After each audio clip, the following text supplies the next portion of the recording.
from the time I was young to all the way to the point I graduated college, my parents pushed me to get my education, and I knew all along that I would finish because they were right there behind me pushing me. You're listening to Buff Speak, the official podcast of the Paul and Virginia Engler College of Business at West Texas A&M University. I am Dr. Nick Gerlich, your host, as we meet up with the thought leaders making an impact today.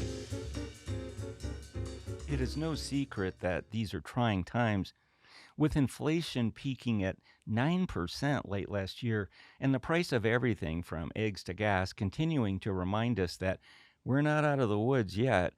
Families are having a tough time making ends meet, much less saving for the future. And now, we've all heard the investment mantra, buy low, sell high. But when you don't have any money to buy anything, it all becomes a moot point. It sounds easy, but in practice, it's a completely different story. And don't even think about that first house if you happen to be a Gen Z. Between rising interest rates and inflated house prices, buying a home has simply become out of the question for many young Americans.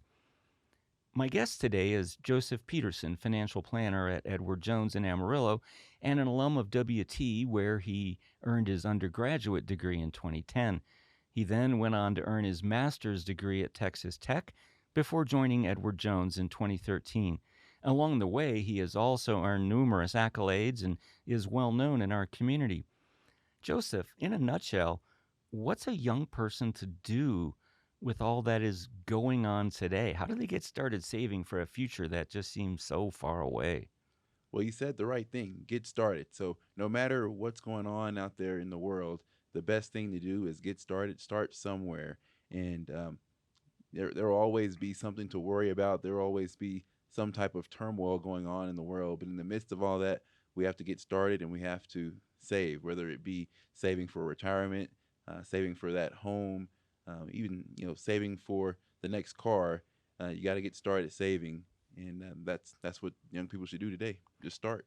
At what point in a young person's life do you recommend that saving begin? Let's suppose you graduate from college at age of 22 and you get a job, but you may still have some wild oats you want to sow and you want to go off and play, see the world, rack up a little debt, not worry about things because you're young and carefree. Or is that the time they should start saving? I think then and even before then, um, everyone wants to have fun, and you can have fun, but don't sacrifice savings for fun. Do your fun, but then also do your savings at the same time. So as early as someone is able to, as early as they have money available, I think someone should start saving. So even before that first job, if you have an allowance, think about talking to your parents about investing some of that allowance. That way, you started the habit of saving even before you started working. So then, when you start working, start saving some of your income and invest some of that as well. So you don't have to be 18 to start investing. You can start a custodian account under 18. You have to have a guardian over that account. But I definitely say the earlier the better. Albert Einstein said that one of the greatest forces on this earth is compound interest, and you get more compounding the earlier you start. But what if you cannot do so? I mean, what if you've got so much student debt, for example, which may or may not come due depending on government policies? Um, you can't just blow that off, and maybe you've got a truck payment and who knows what, high rent. What do you do when a person just doesn't have anything? That's what I experienced myself. Coming out of my degrees, I had student loans that I needed to repay. I had a car payment that I needed to pay as well, and just needed to prioritize and just start as small as. So again, going back to just get started, start small, and over time, as you get things paid off, as your income increases, you can increase that savings. So even starting something, if you have a 401k at work, starting at 1, 2, 3% is better than 0%. So even though starting small is not what you would hope to do when it comes to your savings goal, starting small is better than nothing. What types of investments do you advise young people to buy into?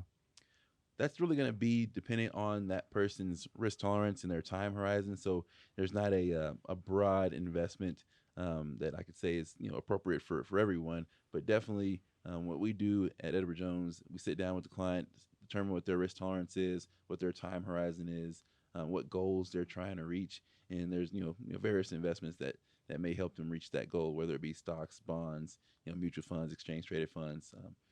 Very very a wide range of options out there. And do you stress diversity in investments so that you don't have all your eggs in one basket? Most definitely, diversification is key.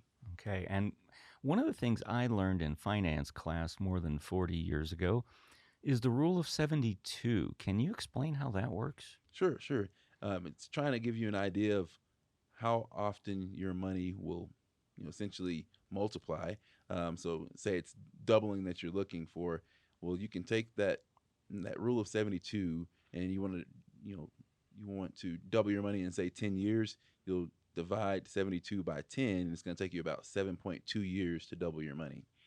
So it gives you that rate of return you need to achieve, or it'll give you the number of years until you actually double that money, depending on your rate of return. So that's kind of like Einstein at work here, right?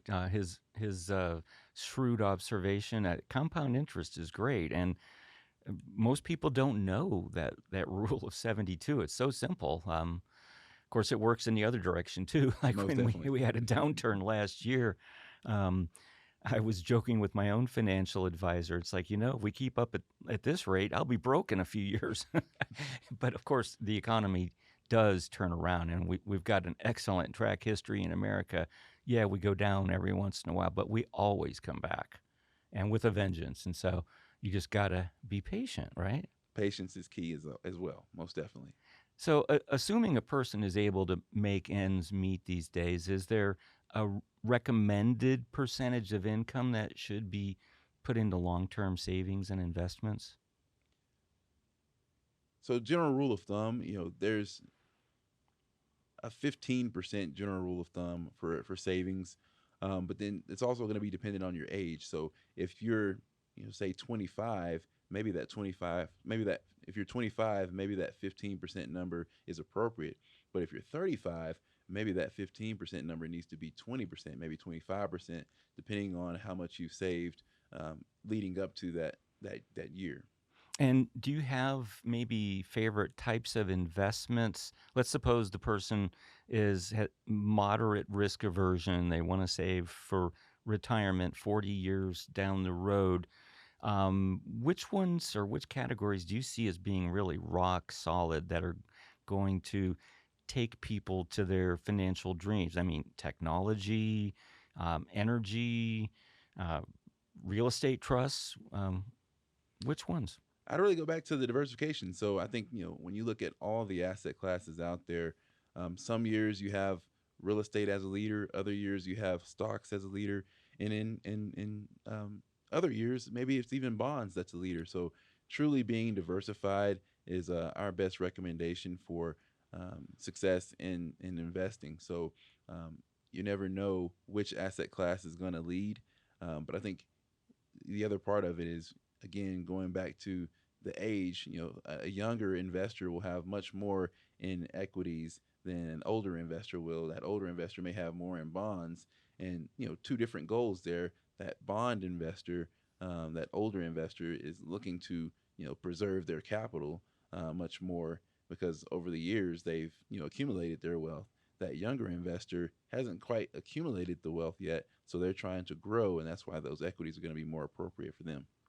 So, given the shakiness of the economy right now, do you recommend that investors be willing to maybe take on a little more risk, or should they play it safe? I mean, after all, the most money to be made is when there is the most risk, and when risk is low, the returns tend to be small.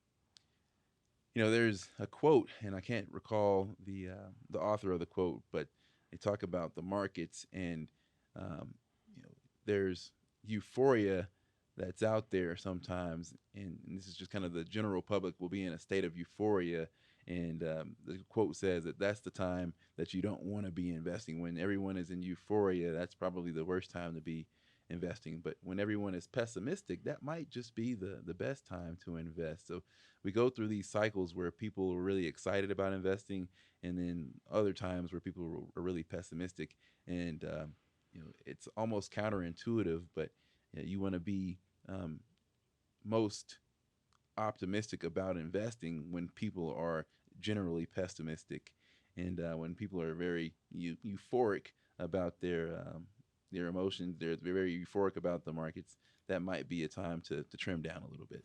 And what about the evergreen stocks? Like public utilities, we're always going to need electricity. So, my parents told me this years ago, decades ago, that public utilities were some of the most secure, safest stocks out there. You could lock in at, well, today you might be able to get a 6% yield, and that's not bad, right? I mean, do you recommend that path? There's not much risk. You're not going to get filthy rich, but 6% only takes 12 years to double. Right. So when you look at each of the sectors, especially the utility sector, they're going to offer different features and benefits based upon the companies in that sector. So, like you said, public utilities, we're all going to have to pay that electric bill. That's probably a little bit higher right now with temperatures being a little bit cooler. Um, but even though the price is higher, that bill is higher, we're still paying it, and they're still collecting those payments. So that's a pretty stable company. There's going to be risk involved with any investment that you have, whether it be a utility sector stock or a technology stock. The client just has to weigh the risk, and if they're willing to invest in you know a company that has the potential to fluctuate up and down. And you're going to see smaller fluctuations from a utility stock usually than you will from a technology stock. So the client can weigh, okay, I have a little bit lower risk tolerance, so I'm going to go with the utility, versus I have a higher risk tolerance and I'm going to go with the technology stock. So, when I started here back in '89, my first financial advisor told me that you could safely expect about a 10% growth rate over time every year. That was an average, of course. You might have some higher, some lower, but on average, 10% a year. More recently, I've heard 7%. What's your take on this? What do you think is a reasonable long term average, given the ups, the downs, and so forth, that a person can kind of expect? Sure. When you look back over the past 30 years of, say, the S&P 500, it has averaged better than 10% return. Usually, when we're investing for clients, we're not going to have a 100% stock portfolio. And even if it was 100% stocks, it's not exactly the same allocation as the S&P 500. So really not setting that expectation for our investors that are going to diversify. You're going to have a little bit of stocks, a little bit of bonds, maybe even some cash, and that return is going to be much lower. So, we have portfolio objectives, and that portfolio objective could have 0% stocks all the way up to 100% stocks.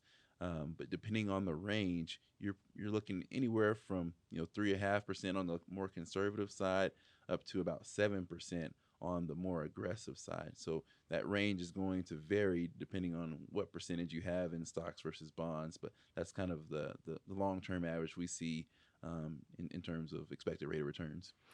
And what about people my age who might be thinking about retiring in a few years? The downturns of the stock market in 2022 had a lot of people my age really worried. I mean, I saw money just going out the bottom end of it, down the drain. What should people like me in their 60s be doing at a time when we all thought we might be able to make a grand exit from the workforce? So, first and foremost, if the person doesn't have a financial advisor, I would encourage them to find a trusted financial advisor they could sit down with and look at their specific situation. There's definitely going to be options and tools available to them to uh, decrease the amount of risk that they're taking in their portfolio.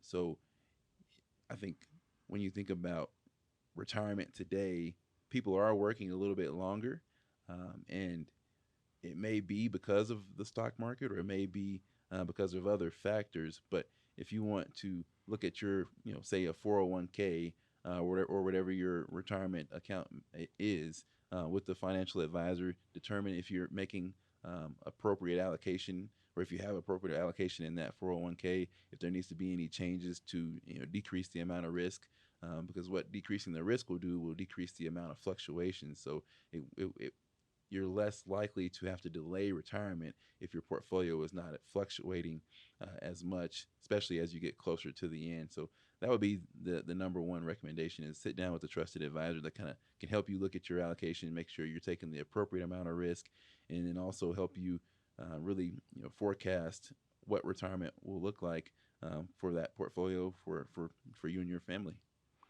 So, does this mean that people of my generation might be working until they're 70 or even 80? I mean, even the Social Security Administration is set up for people to start drawing their benefits at age 70 if they elect. It's almost like they kind of get it that some people are delaying retirement for whatever reason. And what does it mean for the overall employment in the U.S. if people don't retire at a traditional age and instead cling to their jobs far longer than anyone ever guessed they would? I mean, we are unlike a lot of European countries that have mandatory retirement ages. We can work as long as we want to. Right, and I think again, when you go back to why people choose to work longer, it may be a financial decision, but many times it's because they don't necessarily want to stop working. So it's a work optional lifestyle, meaning they have the money available to retire. No matter what the stock market is doing, they feel secure and comfortable in their finances to be able to retire, but they enjoy their work and they want to keep working, or they don't necessarily have any other plans in terms of, a lot of people sometimes think about traveling more when they retire. Well, maybe that individual was able to travel while they were working, and they don't have, the need of having a bunch of time off to be able to go travel when they retire. Different situations like that. That the reason people are working longer is not always a financial decision.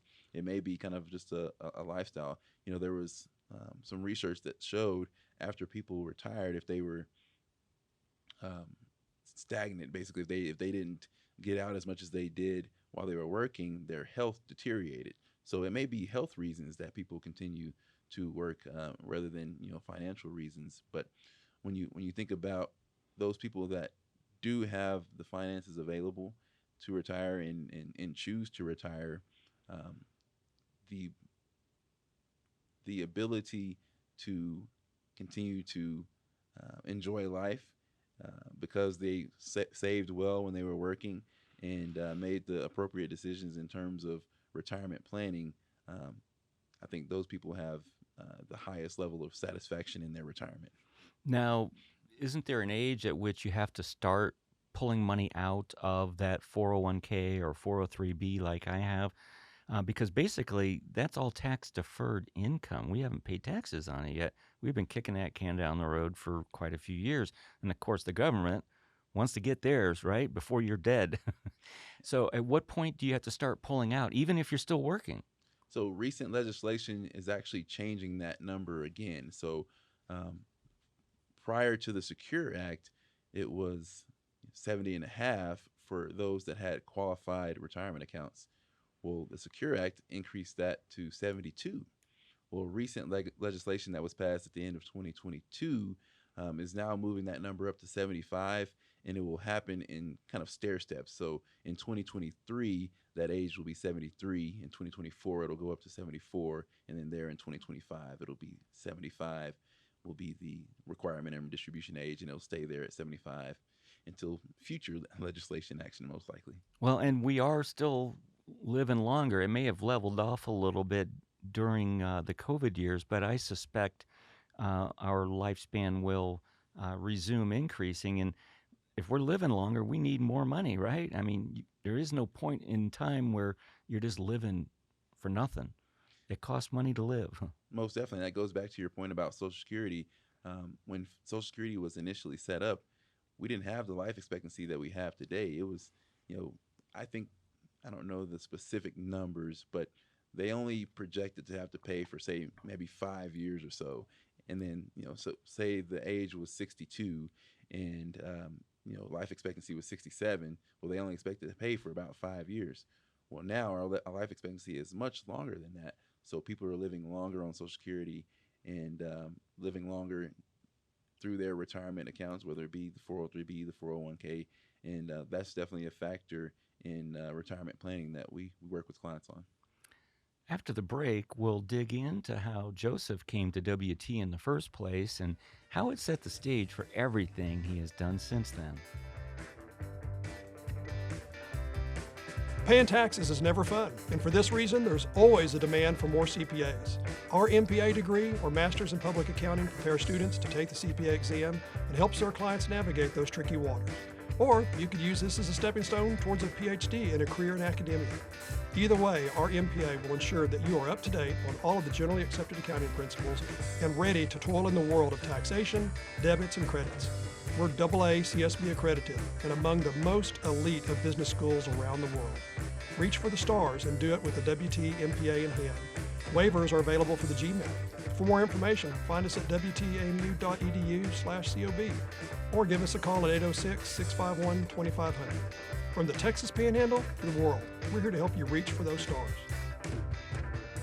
Joseph, I noticed on social media how much you attribute your successes to your parents. I sense there's a lot more story here. Please tell us a little bit more. Sure.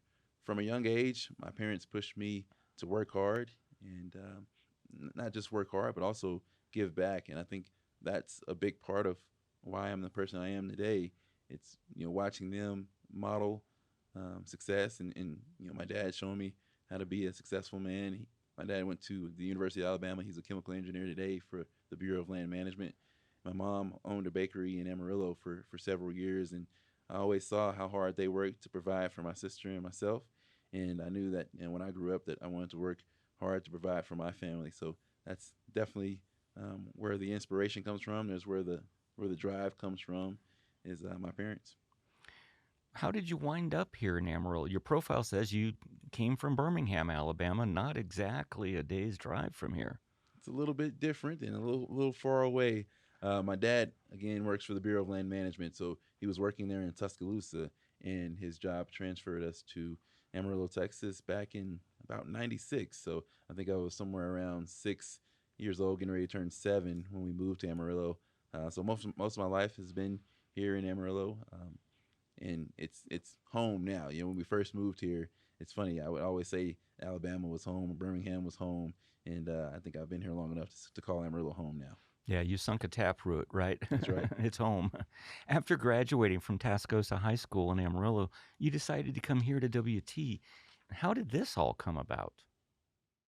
So in high school, I did several college tours. Amarillo College, WT, Texas Tech. I ended up choosing WT, and I think the number one reason was because I knew in high school that I wanted to continue to play football in college, and WT was going to give me the opportunity to do that. But even past football, I set a goal in high school to become the CEO of a major corporation in America. And when I toured WT, at the time, the College of Business was a T. Boone Pickens College of Business, and of course, T. Boone Pickens was a successful businessman. And I thought that if I go into the business school at WT, it can help prepare me to work my way up that corporate ladder and accomplish the goal of being a CEO.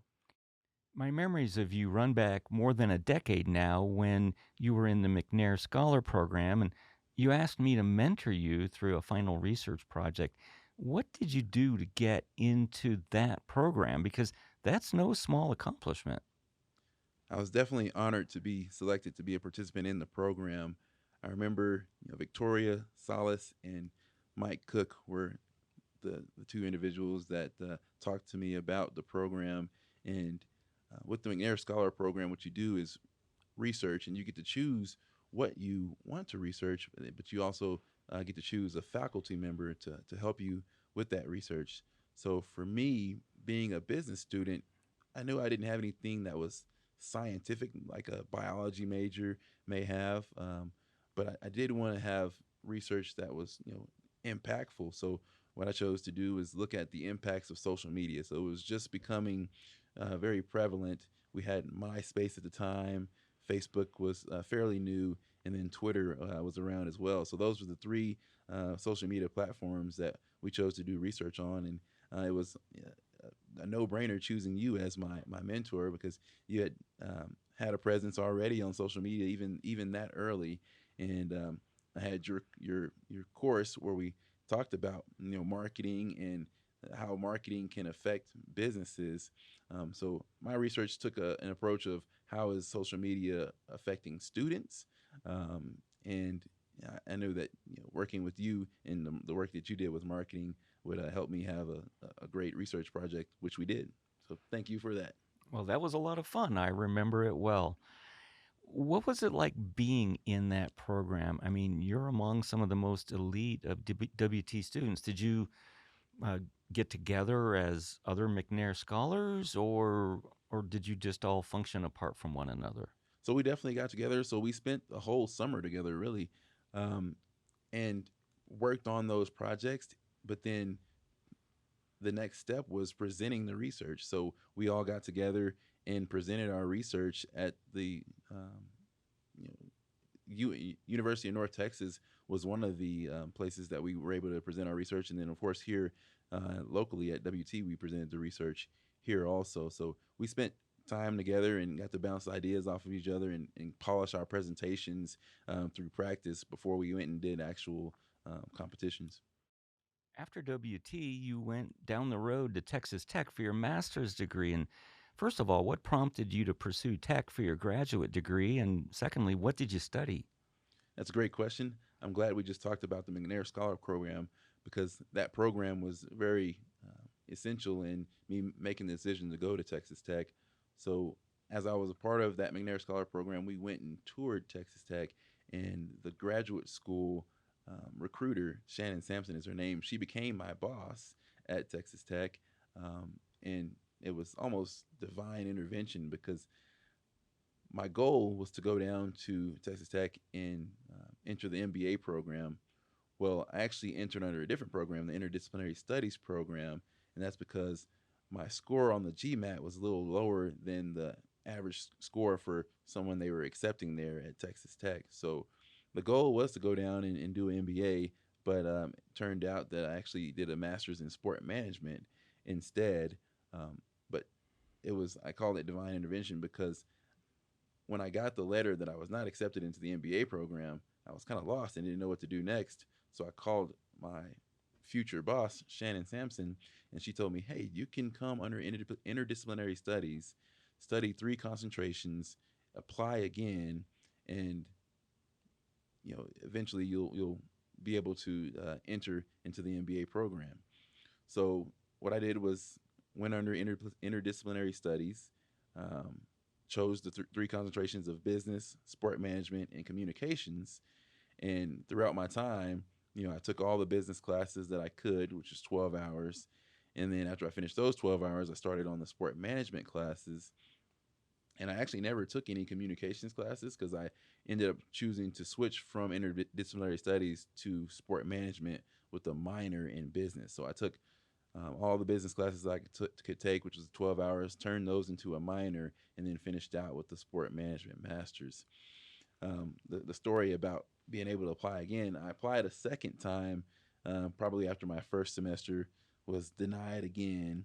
And then maybe after the third semester, I applied a third time and was finally admitted, but it was going to extend graduation about another year instead of another semester. So that's where I chose to go ahead and just graduate with the sport management degree as opposed to switching to the MBA and extending graduation out another semester. So long story there, but the way I got to Texas Tech is I had a job lined up as a recruiter for the graduate school and a job, but no entry into the university quite right away. So when I switched to interdisciplinary studies, that gave me entry into the university.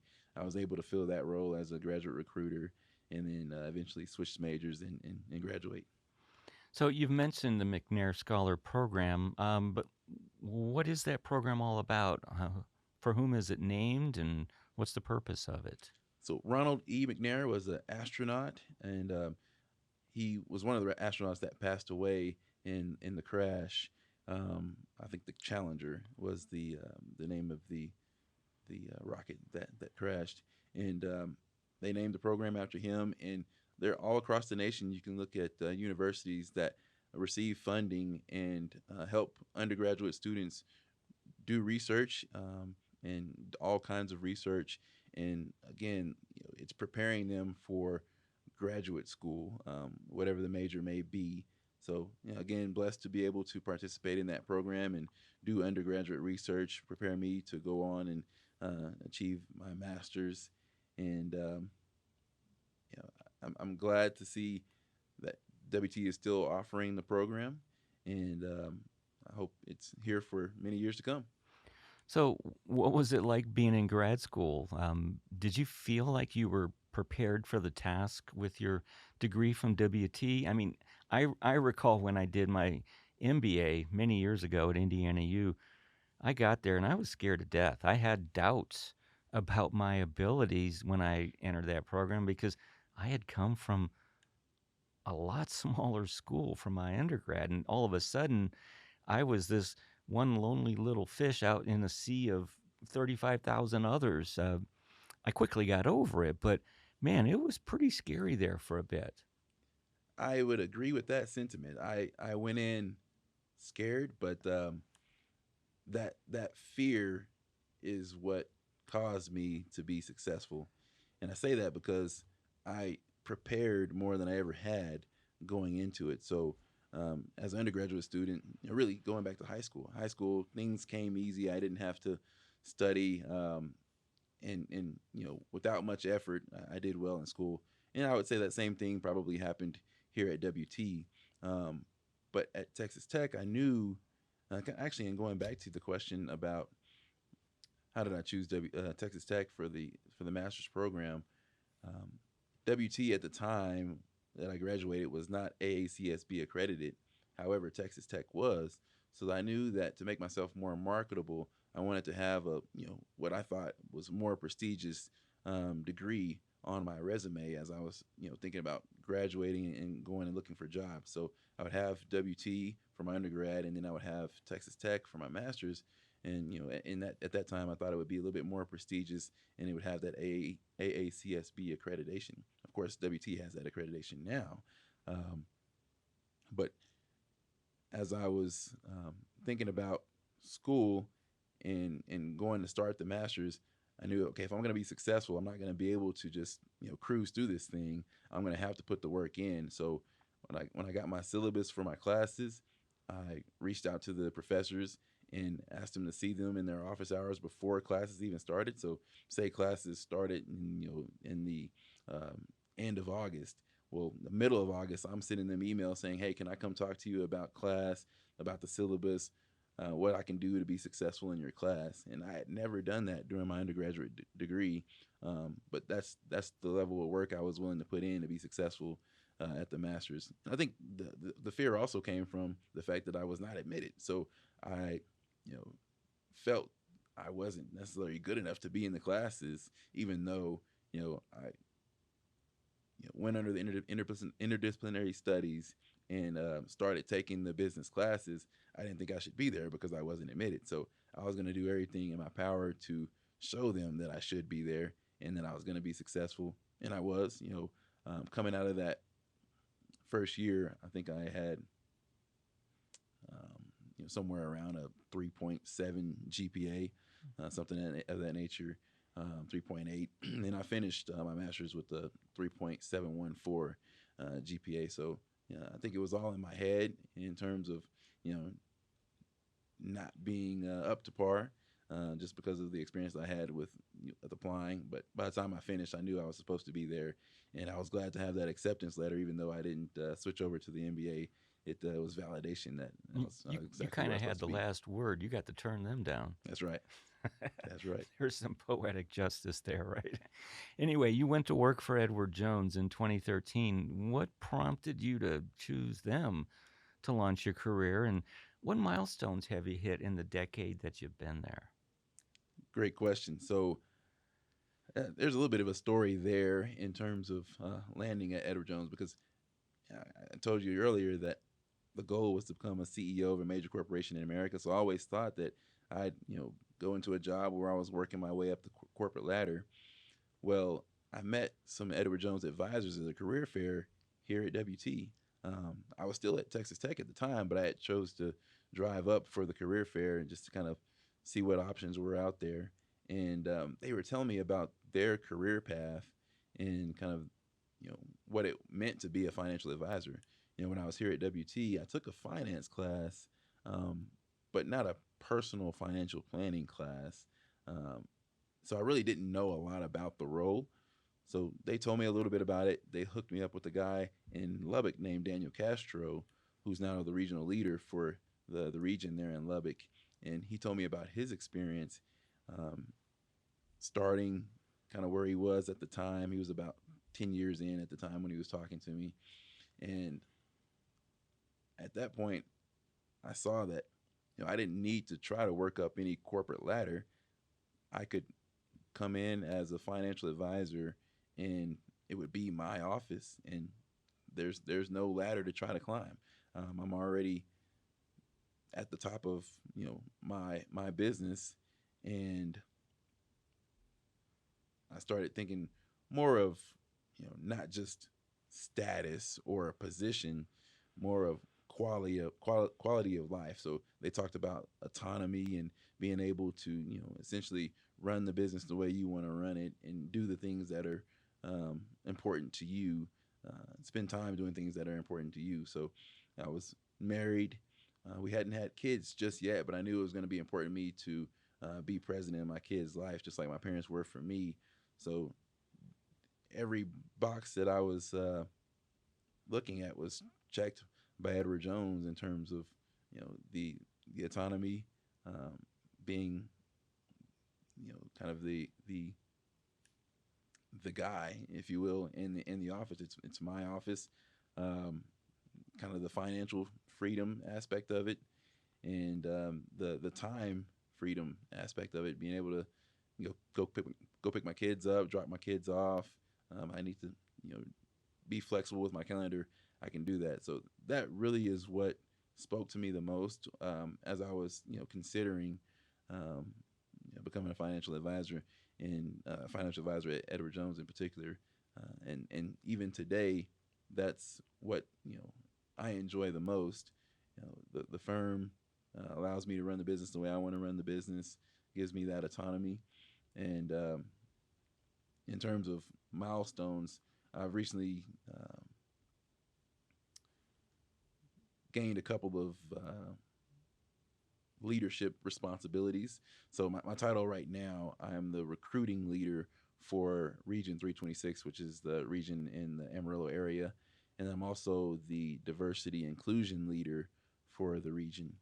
So accepting leadership roles, I've won a couple of awards as well. So back in 2022, I was awarded the Spirit of Caring Award, which is voted on by my peers. So that was really important to me to receive that, just for all we do to pour back into the community. I was recognized by my peers for our efforts there.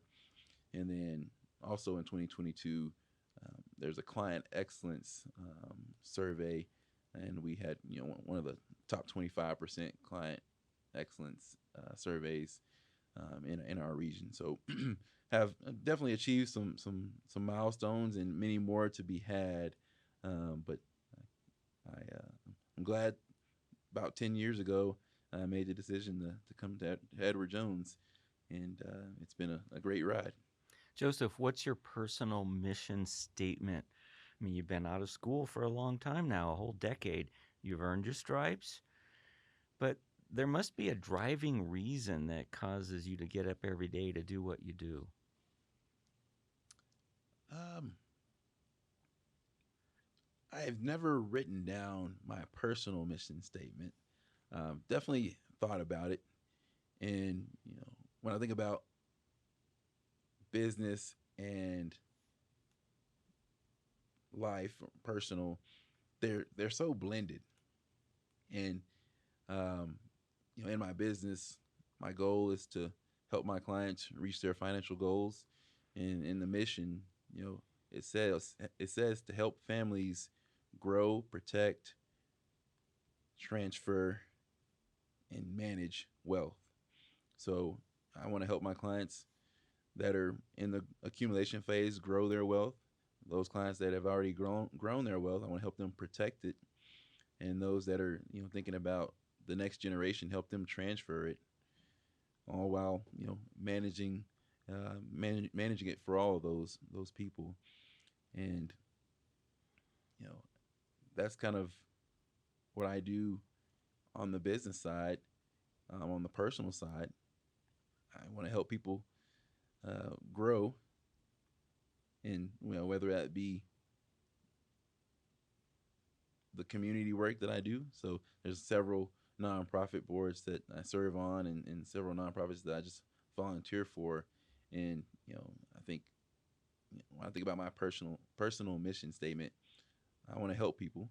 I want to help them, grow and get to a better place, and just give back. Because when I was a kid, and there's mentors and adults and people pouring into me, that that's really what molded me into who I am today. My parents and other mentors pouring into my life when I was a kid. So I want to do that same thing for you know kids today, and even if it's not kids, even adults that we work with through the different nonprofits.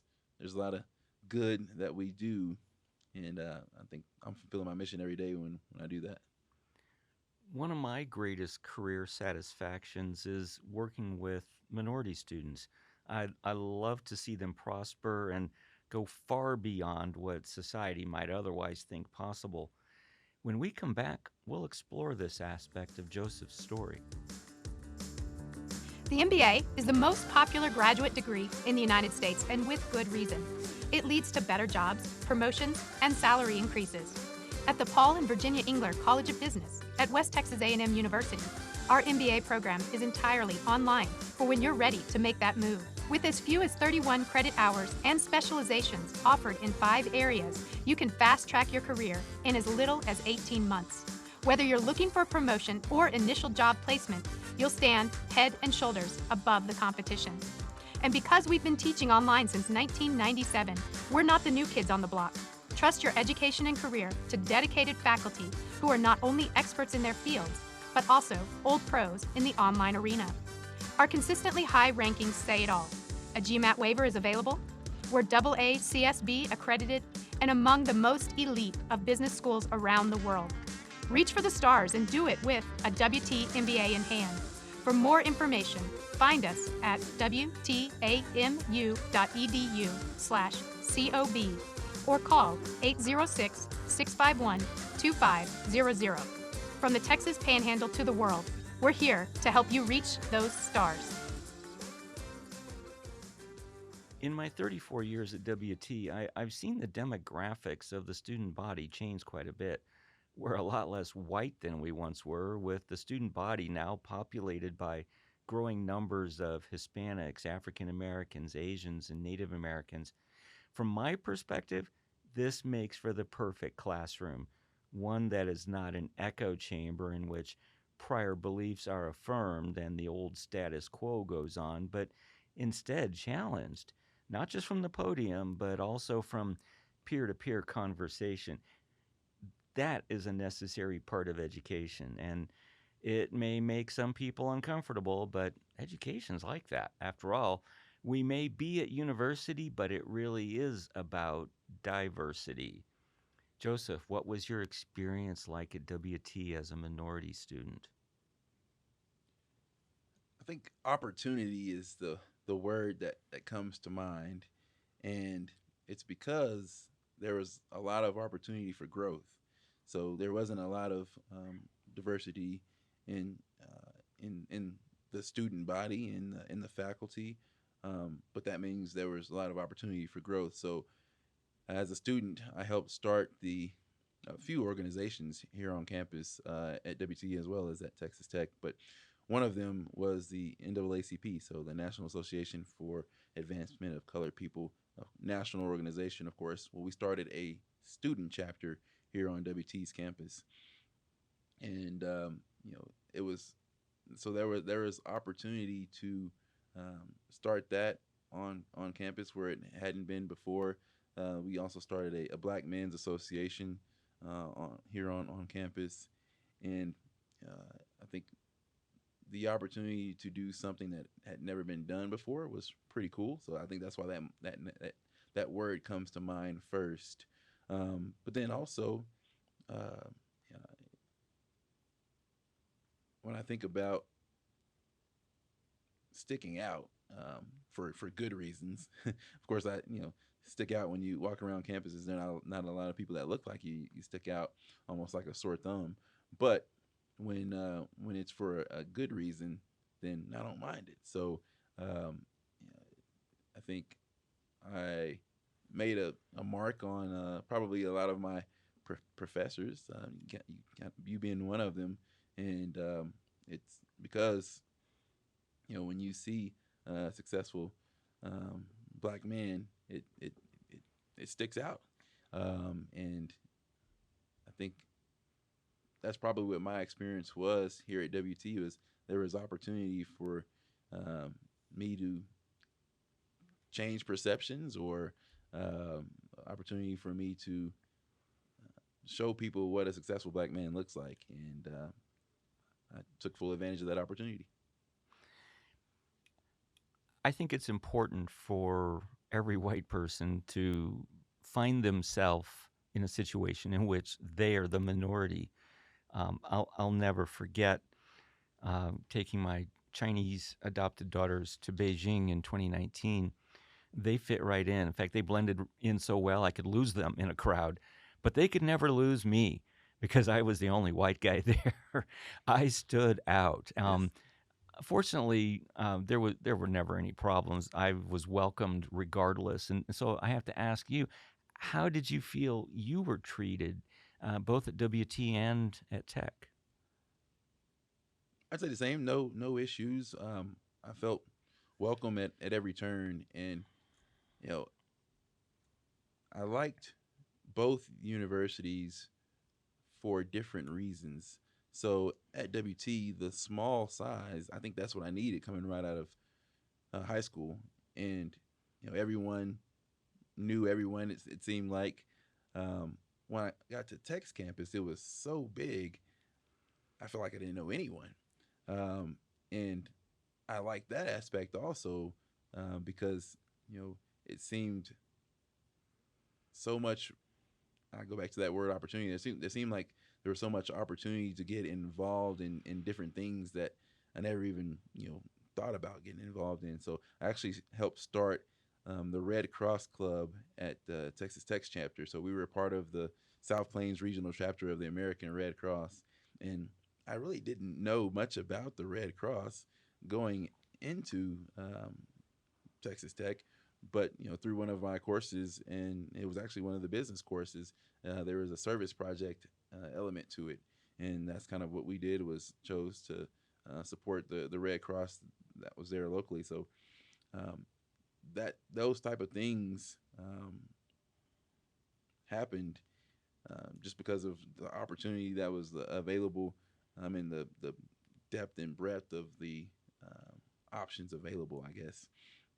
So when I come back to WT, um, again, that small class size, just a small university feel worked really well for me when I was 18, 19, 20 years old, and as I was going to Tech as a 20-year old, I was more comfortable with that larger setting, and was wanting to get the full experience, and see what all I could what all opportunities I could explore there. And what about in the job world? How have you been accepted in that perspective? Same thing. It's been a welcoming experience, I should say. So, from an expectation standpoint, you really don't know what to expect. So, especially when you think about, I'm probably one of the only financial advisors. Um, I don't know the geographic area because for sure I'm the only black financial advisor at Edward Jones in this area, but I think that I'm the only black financial advisor at any firm in this area. So when clients or prospective clients are looking for somebody to manage their money, they usually don't look like me. Um, so I could have uh, kind of go back to that mentality thing. I could have something in my mind telling me that they won't want to work with me, but that has not been my experience at all. I have more white clients than I do black clients, naturally because of the population here. But that just tells you that there's not um, a objection to a black man managing a white person's or any other race's finances. So it's been a welcoming experience. I think I probably expected a little bit more um, negative than I've experienced. So it's been pleasantly surprising. Well, that's good. There's an old saying, a nod is as good as a wink to a blind horse. If you close your eyes, or if you truly are blind, you can't see what color a person is. Doesn't matter, does it? Right, right. Joseph, I've always been impressed with you, not just as a minority student, but as a student, period. You impressed upon me that you were a very hard worker, and your work ethic has always been very, very obvious. You've mentioned your parents more than once. I have to ask, where did you get that work ethic? Was it from mom and dad? Was it from playing football? And can you please bottle it and sell it to the rest of my students? I definitely would say the number one um, source was my parents, but then my experiences just growing up, high school and college, kind of not hardened me, but showed me that was the formula for success. Hard work was going to be that formula. So in high school, I remember going back to football.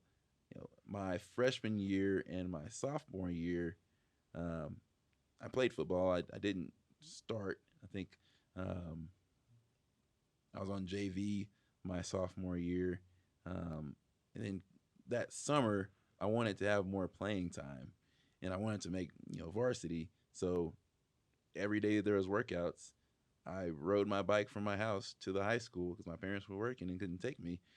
So I rode my bike and didn't miss a single day of workouts, and got bigger, faster, stronger, all of that. But come first game of my junior year, I was the starting defensive end there for Tascosa, and that was reinforcement that okay, I put in all this hard work, and there was a direct payoff and result. So um, coming out of high school, getting ready to go to college, I mentioned that I played here at WT, and I knew I wanted to play. I kind of made that decision during that senior year. Well, I wasn't heavily recruited, and I actually walked on to WT. So um, coming in that first year, I didn't have a scholarship. I didn't get a scholarship until my sophomore year. Well, that was kind of another one of those experiences where it was almost like it wasn't a no, but I wasn't getting highly recruited from a bunch of different universities. I had to go kind of knock on doors and say, hey, I want to be here, and kind of similar to when I was going to get my master's, it was okay. I had that mentality of I'm gonna have to work really hard to show them I'm supposed to be here. No, they didn't recruit me and give me a scholarship. Yes, I was a preferred walk on, but um, that's not the same as being scholarship day one that you come on. So I was gonna work hard and show them that I was supposed to be there and that I deserved a scholarship. So at the end of my first year, I was the junkyard dog player of the year for the defense. So I think during the season there's a player of the week for the scout team, and I was scout team player of the week 5 different weeks during the season.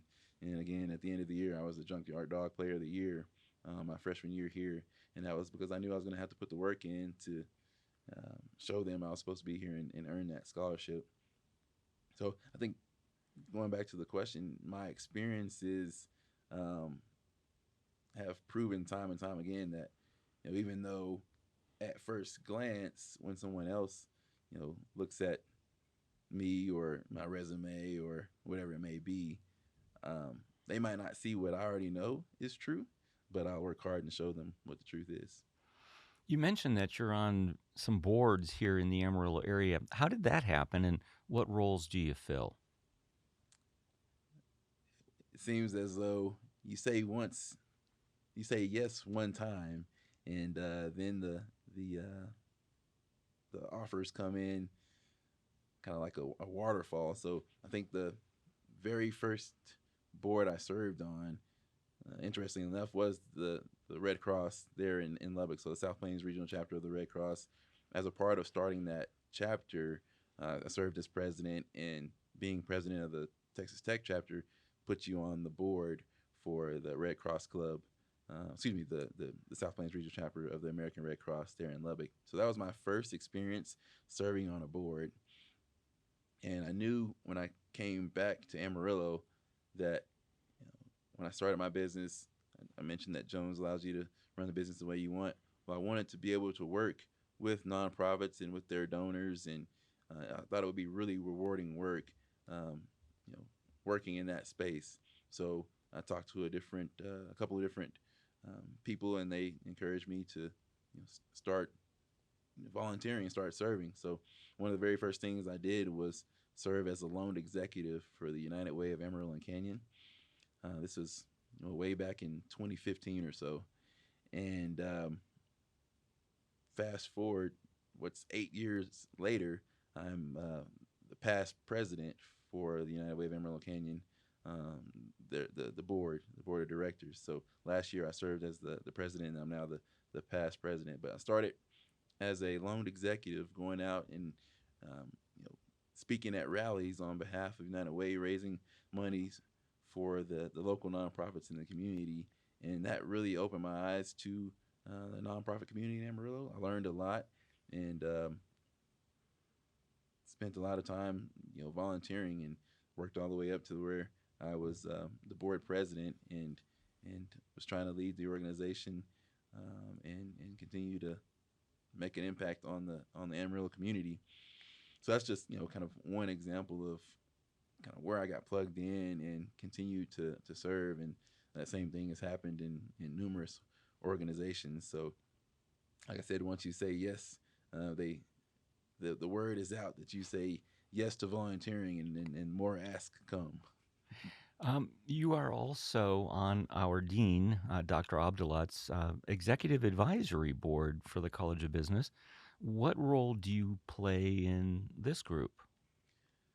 So that was an honor to be asked to serve on that executive advisory board. It's a room of what I would say, a lot of prestigious people here in the area. So I'm honored to be in the room amongst those people.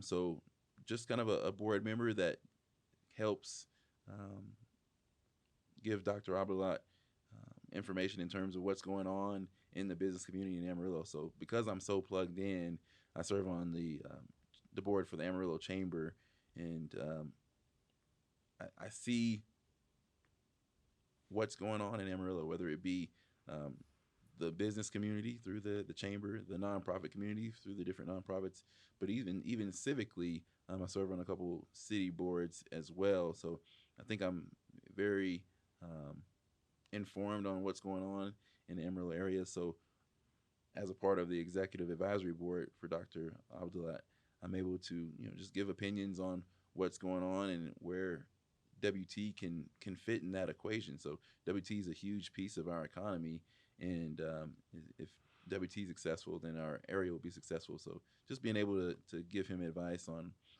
what the needs of the community are and what we're seeing and how WT can be a part of that. Where do you want to see our College of Business go in the future? I mean, you do have the dean's ear, and I know he's listening closely. Well, in those meetings, we've been very vocal about um, getting students jobs, and of course, that's the end goal for every college, of course. But in particular, giving them some experience before they graduate to be a little bit more marketable and almost have a job already lined up before they graduate. So partnering with companies in Amarillo to offer internships or apprenticeships, just opportunities to gain some real world experience even before they graduate, and then potentially have a job lined up as soon as they graduate, to keep them here, because we lose too many. So if we can do a good job getting them experience, getting them um, plugged into the community, they may stay here at a higher rate than we currently have them. What can we do to attract more minority students? I want to see a more balanced classroom, one that draws from, a huge variety of backgrounds and experiences. What should we be doing? So there's um, groups in town that are specific to your different communities. So I think of the Hispanic Chamber of Commerce. That's a great resource for tapping into the Hispanic community.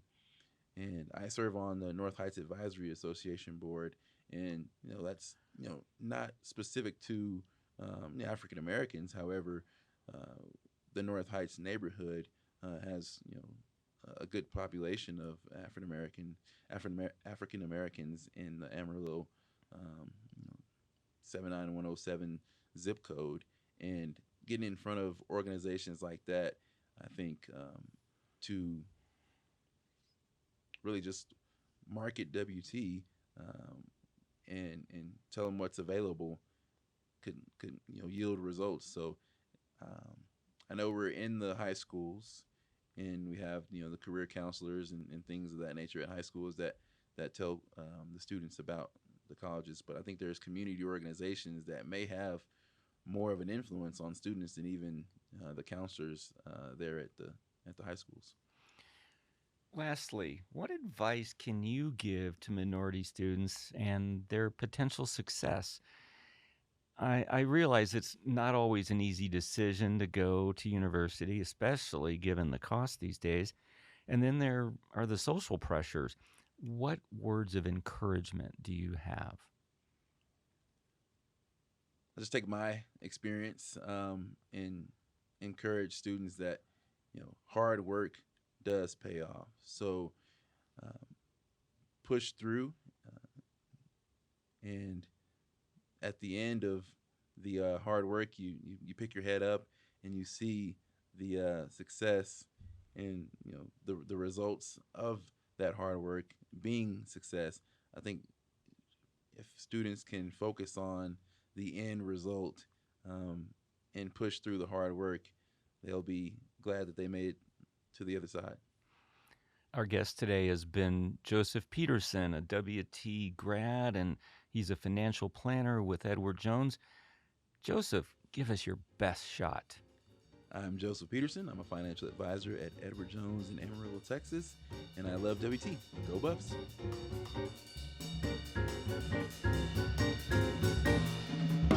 You've been listening to Buff Speak from the Paul and Virginia Engler College of Business at West Texas A&M University. Our executive producer is Justin Lovell, and Allison Hunter is our associate producer. Our co-editors are Maverick Evans and Paul Torres. Lindsay Bjork is our Director of Marketing and Outreach Initiatives, which includes overseeing Buff Speak. Dr. Jeffrey Babb is Director of Accreditation and is our technical consultant. Finally, Dr. Amjad Abdullah is Dean of the college. You can find us online at wtamu.edu/COB for more information about our programs. Be sure to check out our many academic offerings. Come for the quality, stay for the small classes, affordable tuition, and friendly, approachable professors. And look online at our faculty blog, profspeak.com, for more insights. You can listen to Buff Speak on your favorite podcast portal, as well as on our website, buffspeak.biz. And if you like what you've been hearing, don't be afraid to share us with your friends, colleagues, and family. Word of mouth has always been the best form of advertising. Until next time, love one another. For the Paul and Virginia Engler College of Business at West Texas A&M University, I am Dr. Nick Gerlich. And as always, go Buffs!